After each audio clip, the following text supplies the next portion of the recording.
Well, were you able to take away anything new from this project in terms of your actual playing that you are going to be able to apply in the future? Did you learn anything about the bass by doing this?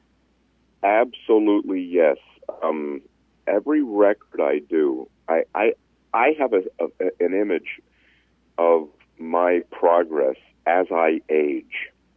And every record that I do, I feel is better than the previous one, because my focus is to not sound as awful on the next record as I may have sounded on the last. Now, I exaggerate that little bit of a story. It's the idea that once I've heard what I've done, you know what, I could do that better, and I could do that differently.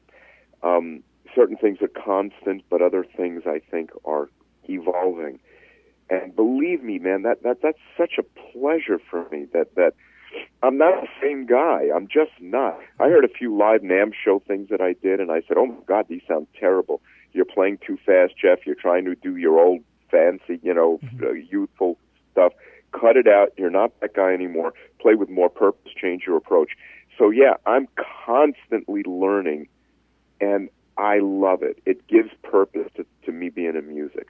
Mm-hmm. Well, that's great. And, it's that attitude of, I won't say never good enough, but the idea of I've got this, let me reach out and explore into new things. As Alan Holdsworth feels the same way about his early playing. He can't listen to it. He goes, I can't believe I played like that. Where the rest of us little mortals are going like, we'll never be that good as what he thinks is crap now. So that's why both of you guys got so good, natural ability and a desire to always improve. And I can hear it. I mean, I hear what you're talking about. When I hear both these albums we've been talking about, I've heard your earlier stuff, and I can hear some of these little things you're talking about. And I can also hear, like you say, you don't have to be Mr. Virtuoso every gig. I could see you holding down an R&B tune or, playing on something else. It's just that most bass players can do that, but they can't do low standard. So I'm glad you're out there releasing the stuff that's, we're tracking your progress with you. That's kind. Well, ironically, I'm actually thinking of doing a record where I'm not going to solo anything, but I'm going to play functional rhythm section oriented bass, but perhaps in a really, really good funky manner, in a way that's kind of not really known for. I'm an extremely strong funk bassist. Yeah. But I've never really done that. So I was thinking of doing a record where I would just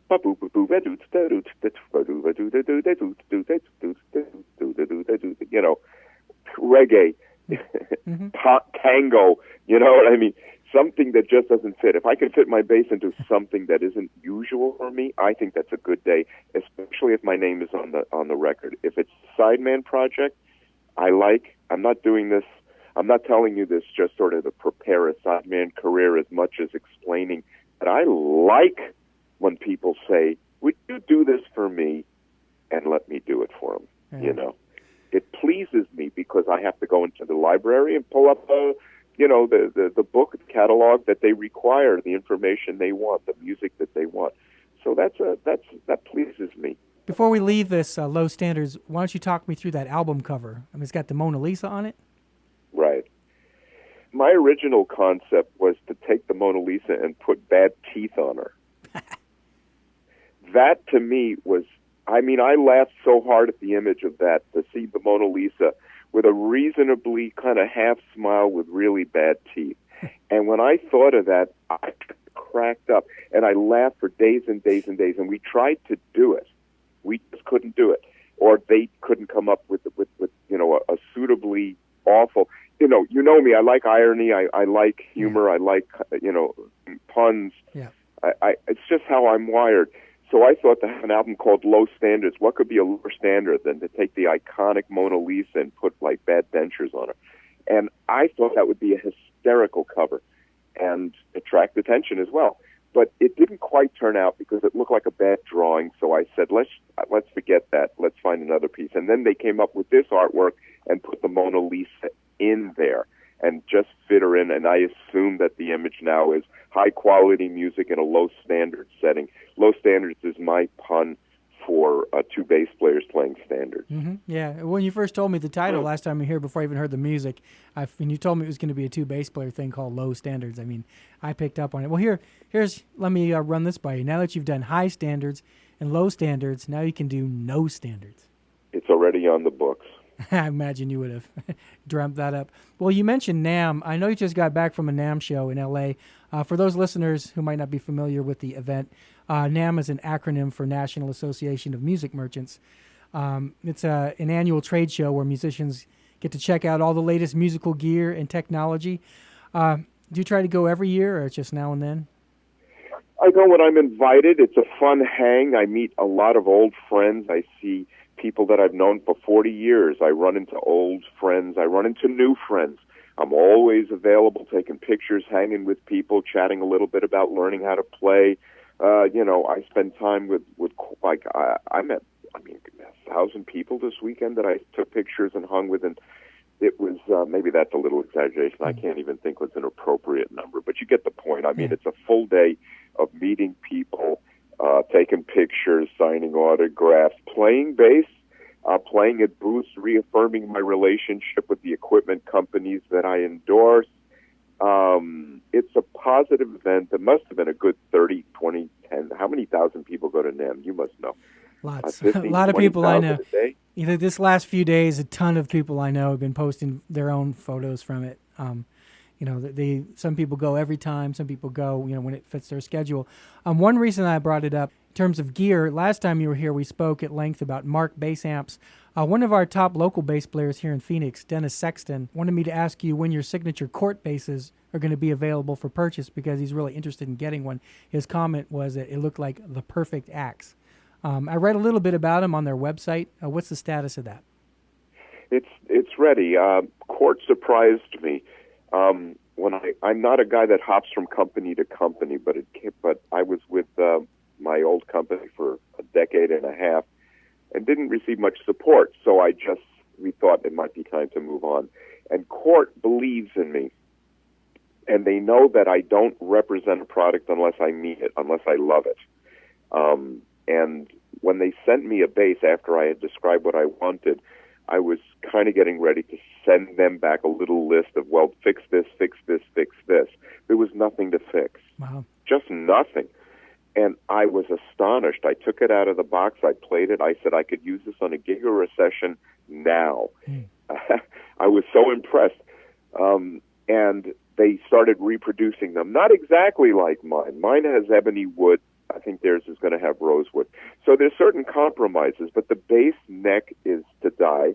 The action is low. It has a Babix bass bridge, which is easily the greatest new bass innovative part that I've seen in years.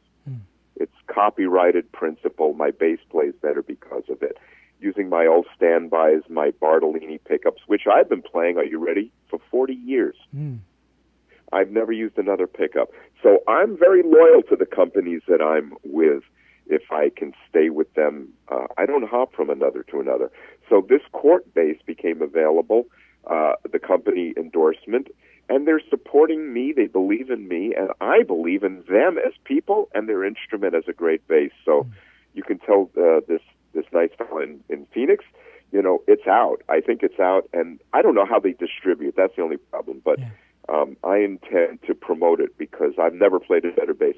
As my playing grows, my equipment, the equipment that I play, also grows in quality. It's an amazing, steady incline in spirit, personality, love, in me, and in the equipment that I have, the new wife that I have. The career is growing. My fan base is growing. The only thing that I think is that I speak very firmly about music education, and I write on Facebook, and I named names one time, and I apologize, I shouldn't have done that, about teachers that don't teach well.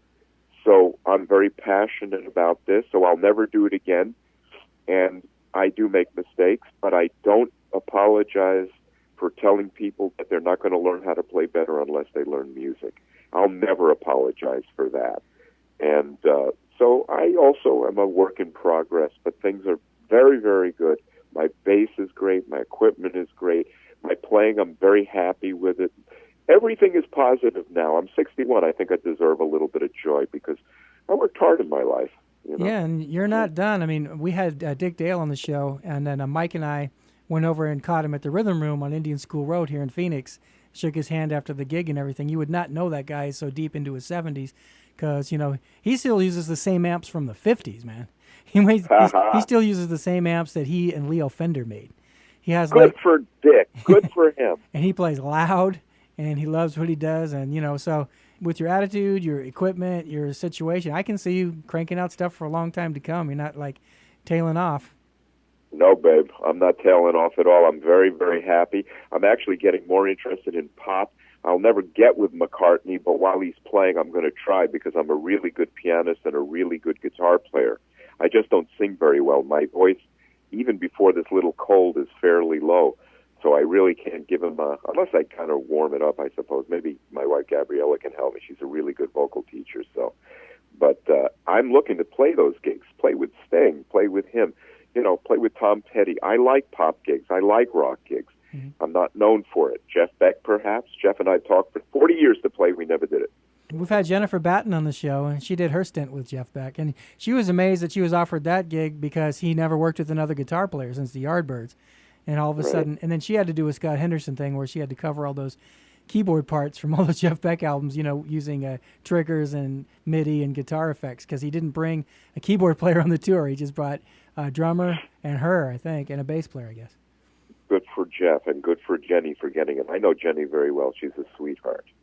I don't know if it's a congratulatory kind of thing, but I noticed your son turned 21. He did just the other day. Yeah, I have a 21. That's the boy that I retired to care for. Well, God bless him, man. I'm glad he beat cancer, and I'm glad he's a great musician, and I'm glad that music school was founded around his illness. I mean, that's all, good stuff coming out of bad, so that's cool. Yes, and just as a last note, I'm not at the Players School anymore. I quit teaching entirely. I left the school, and I got completely back into music. The only time I teach is if I do clinics. Mm-hmm. And at the clinics, I do show things, demonstrate things, try to guide people toward, better points of regard for learning. But I'm not at the Players School, but since I have your ear, if you're recording this, mm-hmm. It is still, even though I don't make a penny, I have no interest, any financial or any connection with the school, it is maybe one of the best. In fact, now I can say it because I don't have any interest in the school.